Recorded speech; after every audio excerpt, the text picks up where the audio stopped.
હવે આપણે ધોરણ 9માં આપણે સેક્શન બીના આપણે 1 થી 36 દાખલા આપણે આગલા વિડીયોમાં સંપૂર્ણ રીતે સમજાવી દીધા હતા. કોઈ સમસ્યા હોય તો મેસેજ કરજો. બરાબર. હવે આપણે અહીંયા 37થી નવા વિડીયોમાં આપણે ચાલુ કરીએ છીએ. બરાબર. પહેલો 37માં જોઈએ. a બરાબર 3, b બરાબર 2, c બરાબર -9 અને d બરાબર 10 હોય તો a પ્લસ b અને c પ્લસ d એ કયા ચરણમાં આવે એ આપણે મેળવવાનું છે. તો આપણે અહીંયા જોઈએ. ચલો, a બરાબર 3 છે, b બરાબર 2 છે, c બરાબર -9 છે અને d બરાબર 10 છે.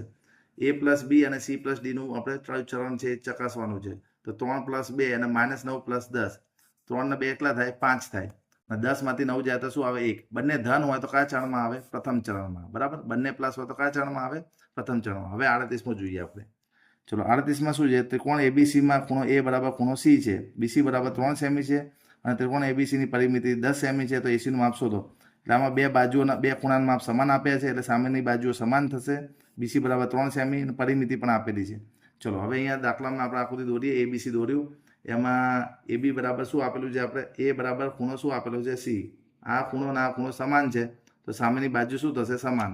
સામેની બાજુ પ્રમેય મુજબ કઈ બાજુ સમાન થશે? બીસી અને એબી. બીસીનું માપ 3 સેમી છે તો એબીનું માપ પણ શું થાય? 3 સેમી. બરાબર. અને બીજું, ત્રિકોણ એબીસીની પરિમિતિ એટલે ત્રણેય બાજુનો સરવાળો. ત્રણેય બાજુનો સરવાળો આપણે કેટલો આપ્યો છે? 10 સેમી. બરાબર છે. તો એબી પ્લસ બીસીનો સરવાળો કેટલો થશે? 3 પ્લસ 3 કેટલા થયા? 6 સેમી. 6 સેમીને સામે લઈ જાય. 10માંથી 6 જાય તો કેટલા આવે? 4 સેમી. તો ત્રીજી બાજુનું માપ શું થશે? 4 સેમી. તો એસીનું માપ આવશે 4 સેમી. બરાબર છે. ચલો, હવે 104નો ઘન એની કિંમત શોધવાનું કીધું છે આપણે. કેવી રીતે શોધીશું? તો નિત્યસમનો ઉપયોગ કરીએ. નિત્યસમ કયું આવશે?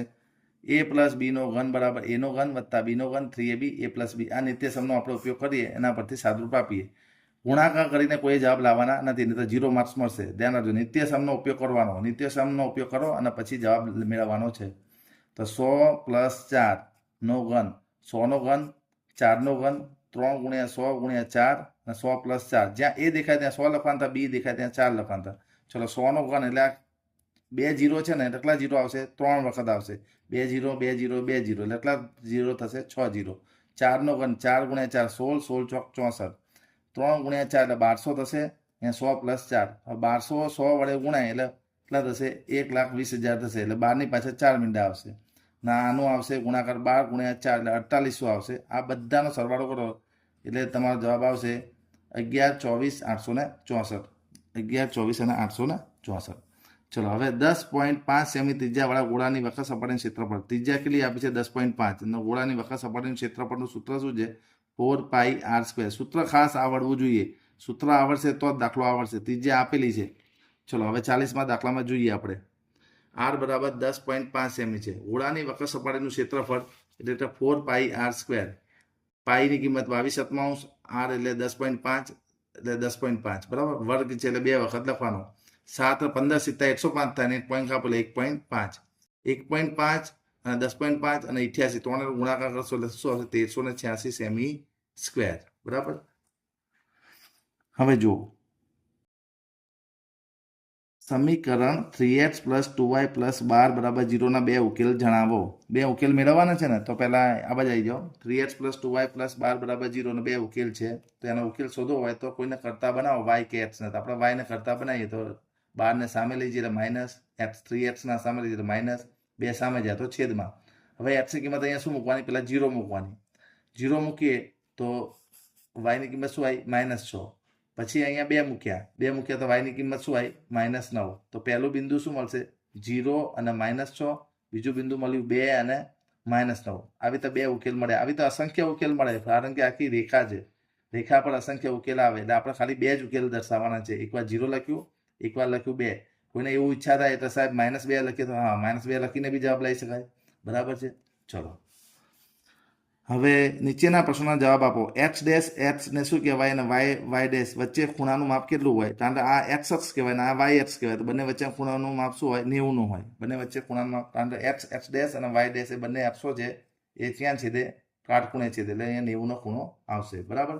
બીજું, કયું ચરણ x અક્ષ ધન હોય અને y અક્ષ ઋણ હોય? પ્લસ માઇનસ એ કયા ચરણમાં આવશે? x અક્ષ ધન હોય, y ઋણ હોય, y અક્ષમાં ઋણ હોય તો ચતુર્થ ચરણ આવે. કયું ચરણ આવશે? ચતુર્થ ચરણ. ચલો, હવે 43માં જોઈએ આપણે. ખૂણો એ અને ખૂણો બી પૂરક કોણો છે. ખૂણો એ બરાબર 5, ખૂણો બી જો તો ખૂણો એ અને ખૂણો બી શોધવાનું કીધું છે આપણે. ચલો ખૂણો એ અને બી પૂરક કોણ હોય એટલે બંનેનો સરવાળો શું થાય 180. એની કિંમત શું છે 5 ખૂણો બી છે. તો 5 ખૂણો બી અને ખૂણો બી એટલે કેટલા થાય 6 ખૂણો બી. 180 ને 6 વડે ભાગીએ એટલે કેટલા આવે 30. ચલો બી ની કિંમત 30 મૂકો. 30 ગુણ્યા 5 એટલે 150. એની કિંમત શું આવી 150. ચલો હવે 44નો દાખલો જોઈએ આપણે. 70-80 વર્ગની ઉધ્વ સીમા અને અધર સીમા જણાવો. ઉધ્વ સીમા એટલે પાછળની, અધર સીમા એટલે આગળની. આગળની સીમા કેટલી છે? અધર સીમા 70 અને પાછળની સીમા 80. બરાબર. તો આપણે એ પ્રમાણે અધર સીમા શું આવી 70 અને ઉધ્વ સીમા શું આવી 80.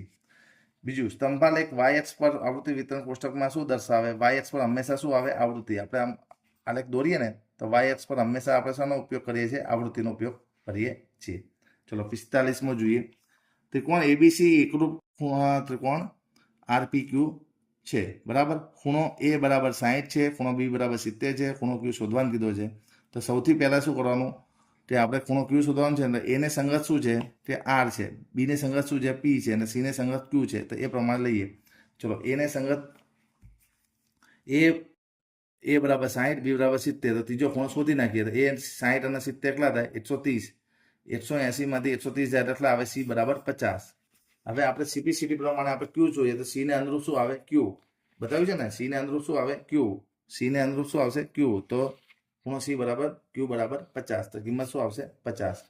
હવે એવું કીધેલું છે નોટબુકની કિંમત પેનની કિંમત કરતાં 2 ગણી છે. એને સમીકરણ સ્વરૂપે દર્શાવો. તો આપણે નોટબુકની કિંમત ધારીશું. પેનની કિંમત ધારી છે વાય રૂપિયા, નોટબુકની કિંમત એક્સ ધારી.